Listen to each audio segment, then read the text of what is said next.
You're listening to the John and Heidi Show. Now, featuring the wit and wisdom of Dan Ferris. Okay, dudes, let's walk this sucker. On Sunny 93.3. It's the John and Heidi Show bonus hour with Dan Ferris. Good Monday to you, sir. Yeah, Welcome back.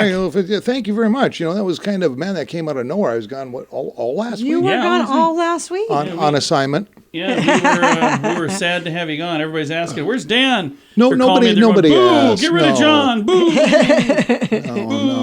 No. We're glad to have you back. No, nobody is. When it was just real simple. It was a scheduled little doctor's appointment thing. Yeah. Mm-hmm. And walked in and said, "Hey, doc, what's up?" And they said, "You're going to the hospital." They said, hey, loser, we're checking you in. I'm like, well, hope you don't have plans for the next week. well, what? That's what I was saying. I went, what? I'm really glad that you were able to get the care that you need. You look better than you have for months. Yeah, well, you know, they had to pull me off the streets. I know. Put me up on the lift and do And we some created maintenance. more hospital memories, which, you know, We you sure just did. can't put a price tag on that. Yeah.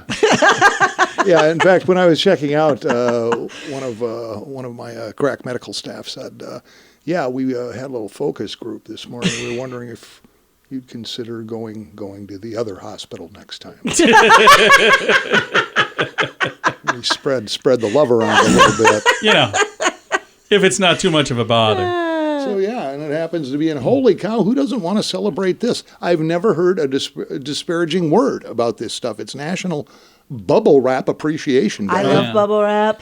I like the way it used to be way better. Yeah, it doesn't It's not as pop good now. anymore. Yeah. No, they're using, cheaper materials, thinner materials. They're filled with kind air of It's no and fun. fun. Yeah. So if you're going to do that, just, remember, get a designated driver. Happy birthday. I've always liked Gene Hackman. Holy cow. I like Gene 93. Hackman. Is he 93? No Whoa. kidding. 93. I first skipped across him in the 70s with French Connection. You know, he was supposed to be the dad on the Brady Bunch. Are you Really? kidding Yeah, me? he turned it down. Gene Hackman did. Thank goodness. Oh, yeah. So, well, can you imagine him as Mr. No, Brady? not at all. Not even a little. Yeah. Well, maybe back then, I suppose. Yeah, I don't know. Of course, he's in Superman, Unforgiven, great movie, and one of my favorites, yeah. Quick and the Dead. That is, I was going to just say, that is probably the best movie of his. Because he shot and killed Leonardo DiCaprio. And Yeah. who doesn't love that? I really did love him in Superman. He was Yeah, he Lex was Luthor. fantastic. He was a good Lex Luthor. Yeah, he was. And Christian Bale is 49 today. Okay. He did, I think, probably the most. He did Batman 3 different times. Yeah. 3 different Batman movies. That's probably the most, right? It's I got to don't be know. close. Yeah. Okay. He also was amazing in The Big Short. Yes. If you've not seen that movie, Great you movie. need to see that movie. As was 2010, one of my favorites, The Fighter, Oh, yeah. with Mark Wahlberg. He's phenomenal in that movie. Yeah. So there you go. Phil Collins is 72 today. Wow. Happy birthday, Phil. I know. You know, he owns a bunch of stuff from the Alamo. From Yes, you've told like us. the actual Alamo? Yeah. Yeah, I don't want to hear about it. Yeah. Well, we were visiting the Alamo, and they're And like, now I this have is- to hear about This it. is on loan from Phil Collins. I'm like, Well, that's just there's some guy weird. named Phil Collins. It's like, is it the Phil Collins? Everybody's And got it a is. hobby. I You've suppose. collected stuff I from thought the it was just a Alamo. local dude there named Phil Collins, but it's the Phil Collins. Major 80 hits. I actually saw him in concert. He was really good. One More Night, Against All Odds, Susudio, In the Air Tonight, blah, blah, blah, blah, blah. But 40 years ago this month, Yeah. 1983, released the classic, I Don't Care Anymore. Oh, that's yeah. a good song. Here's a little taste. I don't right. care what you say. We never played by the same rules anyway. I won't be there anymore. Get out of my way. Let me by. I got better things to do with my time. I don't care anymore. I don't care anymore. I don't care anymore. I don't care anymore. But did he care anymore? I think he did. I think he clarifies pretty clearly how much he just doesn't care. Don't care anymore. So happy birthday to Phil. Happy birthday. Little gobsmack of history here. What was going on in 1977? Glad you asked. The 8th and final installment of the miniseries Roots Oh, yeah. becomes the most I watched that. in 77. Were you even born in 77? I was born in 77, but I've watched it. It's been on. Since I know. Yeah. I've seen that. It was incredible. It became that. I didn't love it. That 8th installment. Just stop. Over 100 million people tuned in. in 77. That was amazing. That was Yeah. amazing. Absolutely. Heidi watched it when she was 3. Amazing. I was going to say, you didn't watch it unless it was reruns. When I was 3, but I have seen it. Yeah, okay. In fact, I remember who I was with because we watched the whole thing together. Nice. Yeah, Jimmy Tilbury, Jeffy Melberg, Davey Zeminski, Jeff Sargent, Cliff Swanson, and Stu the Jew. Nice. There we were, tuned in, getting it done. America. Let's see, 1969, the Beatles performed their last ever live gig. And I'm sure you've seen clips of it. 42-minute concert on the roof of Apple Corps headquarters in London. Oh, yeah. Yeah, it's a pretty good concert. That was their last concert That was together? the last time they ever performed live together. I didn't realize that. True story. Huh. Yep. In 1962, I remember this. 2 members of the Flying Walinda's High Wire Family Act are killed when their 7-person pyramid collapses during a performance in Detroit. Yeah. Yeah. That's that not was good. Well, they worked without a net and always Yeah. did. They would continue for a number of decades. Actually, after that accident, they billed themselves as the Nervous Kowalskis. And still made bank. Heidi had to leave the room, or she would have laughed there as well. Yeah, she would have. But Our you know, dog is going crazy out. Apparently, there's somebody in the neighborhood.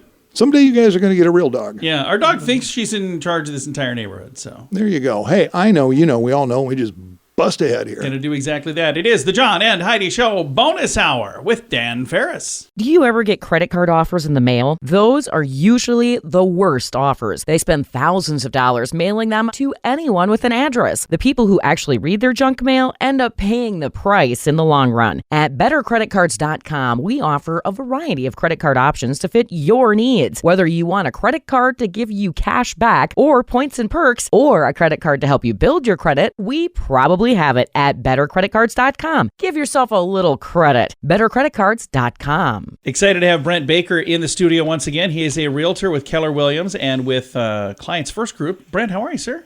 I am doing well. We talked last week about the 10 things your buyer should know before closing. We got through the first 5. So number 6 on the list, the final cost of their home. That would be a good thing to know, wouldn't it? Well, it all adds up with time. Yes, it does. When people write an offer on a home, you know, they think this is the purchase price, and that's correct. But like with a lot of things, there's some extra fees involved. Mm-hmm. And those fees are what the title company gets to search the title to make sure there's not a cloud. You're going to have costs associated with homeowners insurance. If it's you've got a mortgage, obviously you have to have homeowners insurance. Yeah. And so there's going to be some prorations there. There's going to be tax prorations. There's just different costs associated with acquiring a home. There's the fee, the just because we can fee. Yep, that's exactly right. Okay, maybe not those. But and they're not the same for the buyer and the seller. Yeah. Both sides have fees. Yeah. Seller is going to pay the state transfer fee, and the buyer has got some other fees. So it can add up to just a few percent to occasionally, you know, approaching 10%, depending on the type of loan and some of the other things that are involved. So it is a good thing to know. Number 7 on the list, documents and documentation required at closing. When you show up at closing, you want to make sure you're prepared, right? Correct. So you do need to present at least one form of ID, and for most of us, that's going to be a driver's license. And they need to see that and make a copy of it. If you have somebody that's co-signing your loan, obviously they need to provide proof. Not many personal checks are taken. Pretty much the money is wired from the institution. Whether I don't have to bring a box of cash. Have you ever had that? No. That no. would be kind of odd, wouldn't it?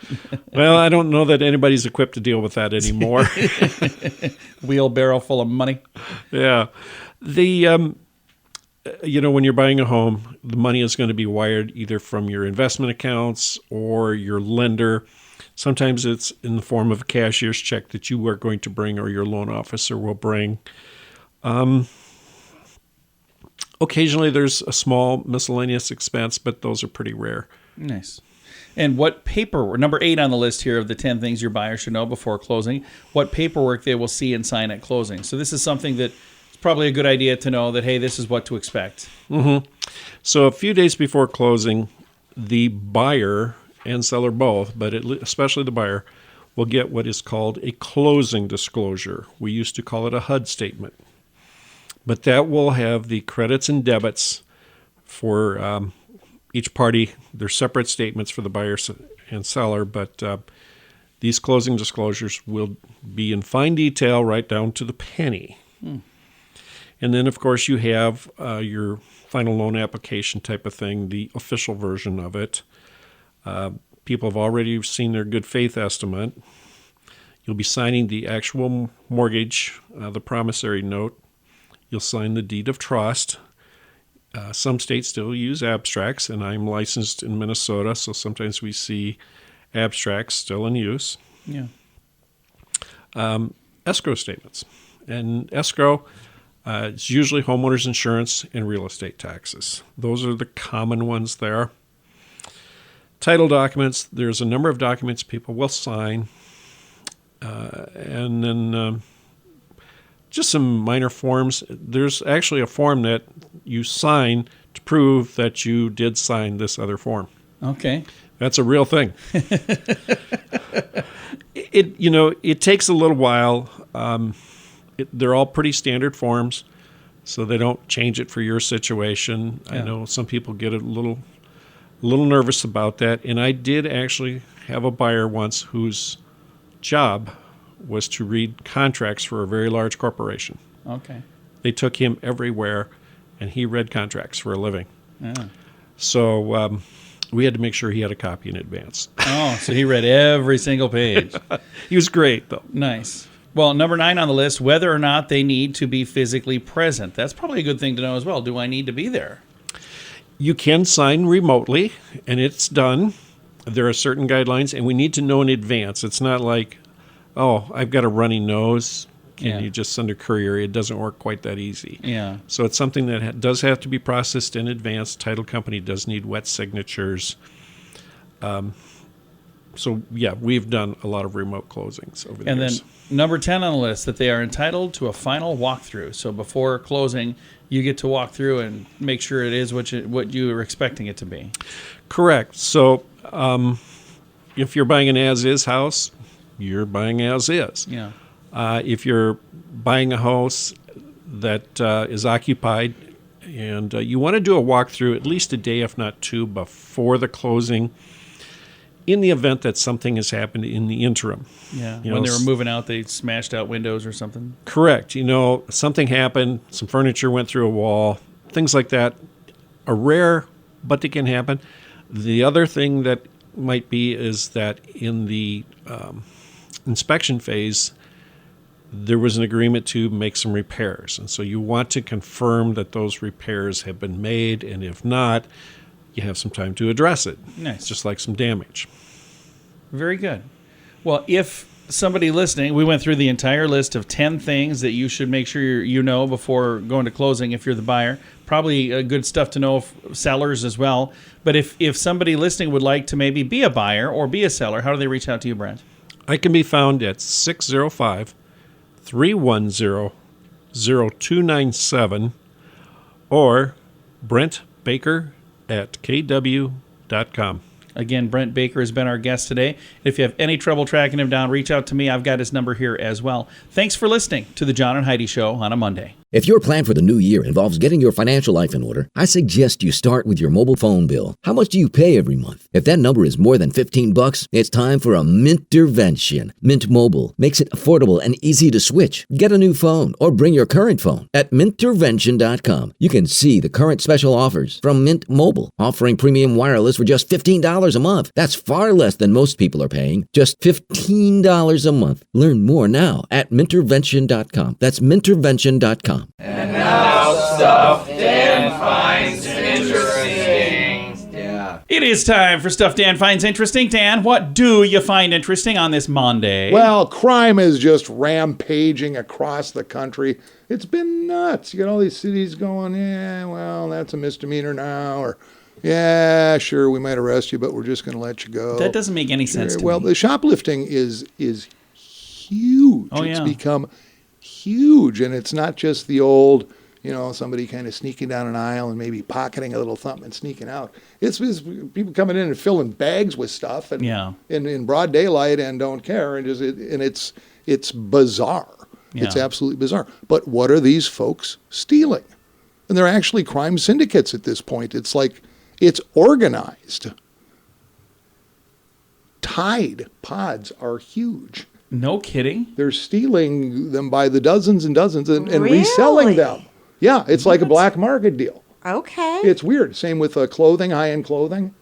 Huh. They'll go into a store, grab 3 dozen thermal jackets. I've seen that. And selling them and making bank on this I saw stuff. a video where somebody just literally grabbed an entire rack and rolled it out. Razor blades are huge. A lot of it is like personal, like hygiene items, which is weird. Huh. It's very specific. Yeah. And they're grabbing it by the tons. And so far, last year, for instance, organized retail crime, and we're talking shoplifting here, contributed overall in the nation to a $94.5 billion inventory shrink problem. Almost $95 billion. A lot of shrinkage. Were heisted. Companies like Walgreens and Targets have been shutting down in various locations because the losses just make it not worth even doing business. I believe, Wow. Isn't that why they closed the Hy-Vee on the Kiwanis? Have you seen the banners on boulevards now at Hy-Vees? Just in town here? No. Looking to hire security personnel. Oh, no kidding. They're beefing up security at Hy-Vees, yeah. Wow. But am I wrong was that published somewhere or maybe somebody just assumed that? And if that's the case, I apologize, but I was almost positive that I'd seen somewhere that store had a huge shrinkage problem, which means people stealing things. Yeah, which is why there's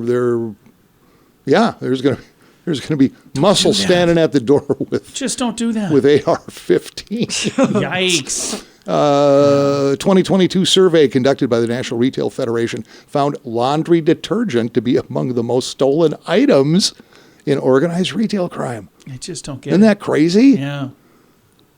Yeah, and no more. It's not the lone shoplifter like I talk about. I mean, these are, huge smash and grab jobs in the middle of the day, and it's gone insane. Yeah. So yeah, if you start seeing padlocks and whatnot on, your mouthwash, well, now you know why. Thank you.